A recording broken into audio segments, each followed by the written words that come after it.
Monique Pinson-Charlot, vous êtes sociologue, vous êtes l'auteur avec votre mari Michel Pinson de plusieurs livres sur la bourgeoisie, sur les riches, sur l'oligarchie, dont le plus célèbre est La violence des riches, chronique d'une immense casse sociale.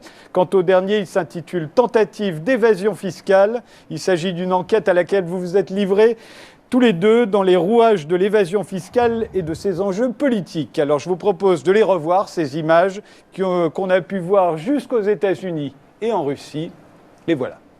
Des cadres et des directeurs malmenés, en fuite précipitée, vêtements déchirés, l'image n'est pas banale. Cette violence illustre la dégradation du climat social depuis plusieurs mois au sein de la compagnie. Les images que vous allez voir vont bien au-delà des normes communément admises lors d'un conflit social. Il est 10h30. Le comité central d'entreprise a démarré depuis 1 heure lorsque des dizaines de salariés envahissent la réunion. Très vite, les dirigeants d'Air France sont pris à partie. Ils tentent de s'échapper, la chemise en lambeaux. Sous les huées, la bousculade, c'est le responsable de l'activité long courrier à Air France. Il est suivi par le directeur des ressources humaines qui est molesté. Plusieurs salariés l'agrippent et lui déchirent sa chemise. Les 2 cadres se réfugient derrière les agents de sécurité. Puis ils escaladent un grillage pour se mettre à l'abri de la colère des manifestants. Air France a porté plainte pour violence aggravée sur 2 de ces personnes. On a vu tout à l'heure, c'était vraiment très très violent. Aujourd'hui, les incidents de Roissy sont à la une de tous les journaux européens. En Italie, en Espagne, en Grèce. À chaque fois, les photos des 2 dirigeants bousculés très violemment sont en première page. Ça compte le dialogue social. Et quand il est interrompu par des violences, par des contestations qui prennent des formes inacceptables, on voit ce que ça peut avoir comme conséquence sur l'image, sur l'attractivité. L'image a fait le tour du monde, de New York à Moscou. Toutes les télés évoquent les échauffourées. Des personnes agressives sont venues de l'extérieur. Les responsables ont été forcés de fuir. Les managers ont quitté les lieux sans leur chemise. Les 2 responsables ont dû s'échapper par-dessus les barrières sous la protection de la police. Rien ne peut justifier de tels agissements. Ces agissements sont l'œuvre de voyous. La violence est inadmissible dans notre société. Elle doit être condamnée et il faudra des sanctions lourdes à l'égard de ceux qui se sont livrés à de tels actes. Et ce sont les 2 responsables d'Air France qu'on voit derrière le Premier ministre Manuel Valls. L'un est le directeur long courrier, l'autre le directeur des ressources humaines. Monique Pinson-Charlot, qu'est-ce que vous voyez, vous, dans ces images ? Je vois un rapport de force effectivement violent, mais en même temps, comme spécialiste, disons, de la violence des riches, je dis que qui sème la misère récolte la colère. C'est-à-dire qu'à partir du moment où les travailleurs d'Air France ont subi, depuis que le PDG, M. Alexandre Begougne de Juniac, a pris ses fonctions en 2011, il y a eu déjà 10 000 salariés qui ont été mis à la porte, enfin licenciés. Là, c'est 2 900. Et vous n'êtes pas sans savoir qu'il y a une petite réserve de 5 000 salariés qui seront licenciés après les élections présidentielle de 2017 pour ne pas gêner des candidatures qui iraient dans le sens des intérêts de l'oligarchie. Moi, je ne le savais pas, hein, vous me l'apprenez. Voilà, vous avez l'air d'avoir des informations que je ne sais pas. Par le canard enchaîné, donc c'est pas un scoop des Pinson-Charlot. Mais ce que je veux essayer de montrer, c'est que si vous voulez, les travailleurs aujourd'hui sont traités de coûts, de charges, de dépenses, de ressources, de matières premières, de ressources productives dans le parc des avions d'Air France. Et à partir du moment où la violence des riches, qui, elle, n'est pas visible, c'est ça qui est intéressant, c'est que cette violence de ceux qui veulent supprimer le SMIC en France, qui trouvent que les travailleurs coûtent toujours trop cher. C'est une violence qui se passe dans le huis clos, dans les salons feutrés de l'entre-soi des beaux quartiers, qui n'est pas visible. Et les travailleurs, c'est regrettable, mais c'est comme ça, ils n'ont pas d'autre moyen que celui qu'ils ont mis en œuvre là. Et ce qui est extraordinaire pour moi, c'est l'hystérie médiatique qui s'est emparée de cette affaire et qui, au final, stigmatise les travailleurs.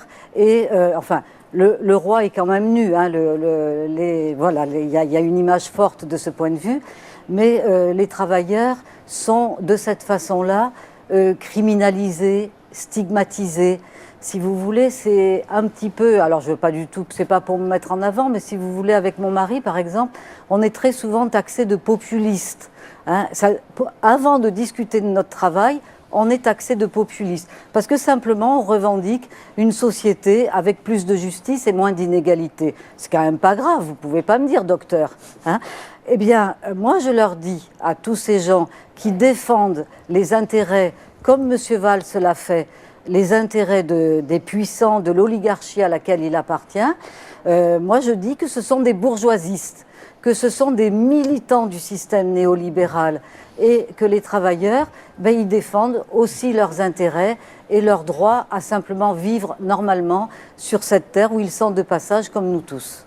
Je vous interromps parce qu'il y a d'autres images qui ont été beaucoup commentées pendant la semaine, mais celles-là sur Internet, elles ont été filmées dans la salle du comité ce même jour et elles ont été postées sur Internet lundi dernier. Regardez-les.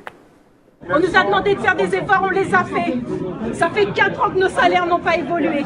4 ans qu'on travaille pour rien. Nous, on les a fait, les efforts. Nous, on les a fait, les efforts. Nous, on a fait des efforts. 4 ans sans rien. Et c'est nous qui traquons. Et on nous redemande aujourd'hui d'être gentils et de comprendre et que les acquis, ça évolue.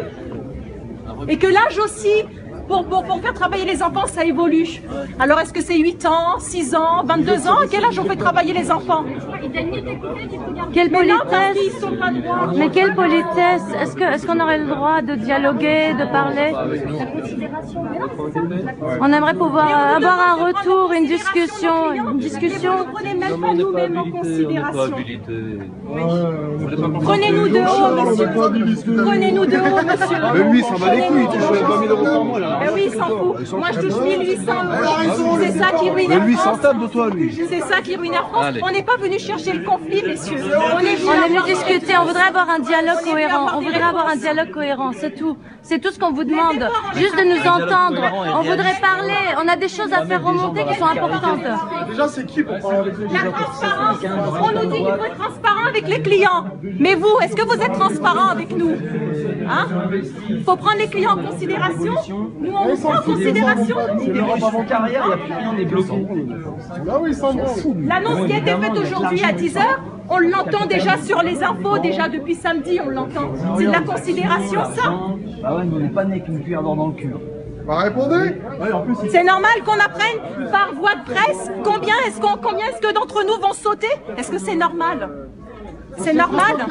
C'est de la considération, ça? On est au courant par les infos. Pour des gens qui ont 30 ans d'ancienneté, Et qui ont amené Air France au plus haut de sa gloire. Et c'est comme ça qu'on est remercié. C'est certainement pas vous qui avez amené Air France au haut de sa gloire. C'est certainement pas vous. Frédéric Viguier, oui, madame. Ce que je disais, Marie Durand, Jeanne d'Arc, extraordinaire.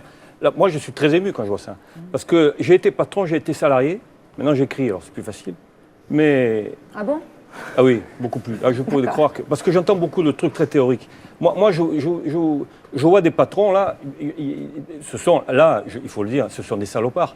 Non, mais ils ignorent complètement cette femme, et elle est magnifique. Ce que je dis, c'est que les multinationales ont imposé une forme de management, et alors, moi qui étais dans les PME, les petites entreprises, on avait un management à la papa, comme on disait, le management paternaliste. On avait des rapports avec les salariés, et beaucoup là encore, les patrons de PME ont un rapport avec leurs salariés très proche, de proximité. Vous parliez tout à l'heure, l'écoute, l'empathie, faire attention. On a dit que ce management-là était ringard, il fallait plus le faire. Comment on apprend le management aux grands managers, aux grandes ressources humaines des grandes entreprises? On leur dit pas d'affectif. Surtout pas d'affectif. Si tu mets de l'affectif dans ton management, tu risques d'aller au clash. La distance crée l'autorité. Qu'est-ce qui se passe là? On le voit là. Il n'y a aucune empathie pour cette jeune femme. Et je comprends après que dans ces grosses sociétés, la séparation entre la base et la tête, si les ressources humaines n'ont pas de relais dans des entreprises de 65 000 salariés, s'il n'y a pas des relais de ressources humaines qui ne sont pas productifs, qui ne seraient pas productifs, donc ça ne plairait pas ça, mais qui prendraient en compte ce qui se passe dans des groupes de salariés de 100 personnes maximum. Parce qu'après, comment on peut être directeur des ressources humaines et responsable de 65 000 salariés? Moi, c'est un truc... Voilà. Et c'est pour ça, juste pour finir, c'est que pour moi, le management, c'est distiller l'affectif. C'est le gérer, ça. Et aujourd'hui, à ces gens-là, on leur apprend, vous savez, le management, c'est d'apprendre à un faible qui peut être fort.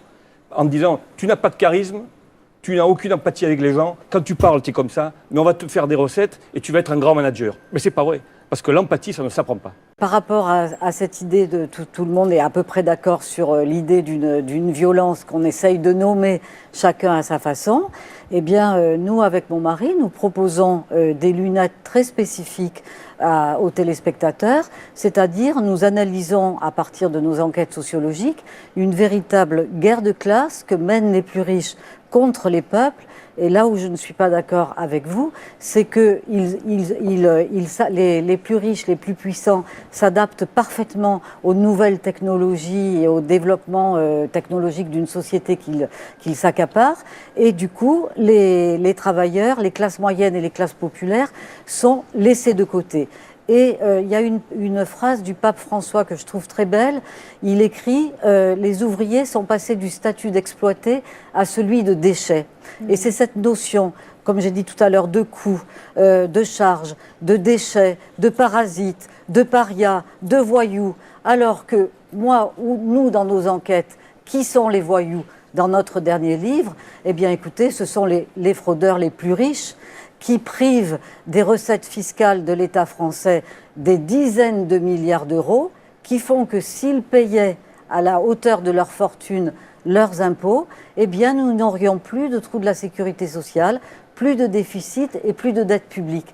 Donc vous voyez cette idée d'une guerre des riches avec des armes très diverses, dont des armes économiques, des armes idéologiques, des armes linguistiques, toutes sortes d'armes, même la corruption de la pensée à travers la corruption du langage, font qu'on en arrive à des situations d'incohérence, de violence, qui sont difficilement maîtrisées, mais que c'est à nous, intellectuels ici grâce à vous, Frédéric, d'essayer de déconstruire et de reconstruire d'une façon honnête et calme. On leur demande de consentir, d'être assujettis au diktat des actionnaires qui veulent toujours plus de dividendes. Cette scène est absolument bouleversante parce qu'en réalité, on nous met en contact, cette femme, avec des cadres qui ne sont pas responsables directement de la situation et du coup, il n'y a pas de dialogue possible. Et ce qu'on sent très bien dans ce soir avec ces images, c'est qu'il y a une colère extrêmement profonde je pense de tout le peuple français, puisque vous savez que la concentration des richesses en quelques mains est absolument énorme, puisqu'il y a 85 individus sur la Terre qui concentrent autant que la moitié de la planète. L'année prochaine, ce sera 60 Crésus.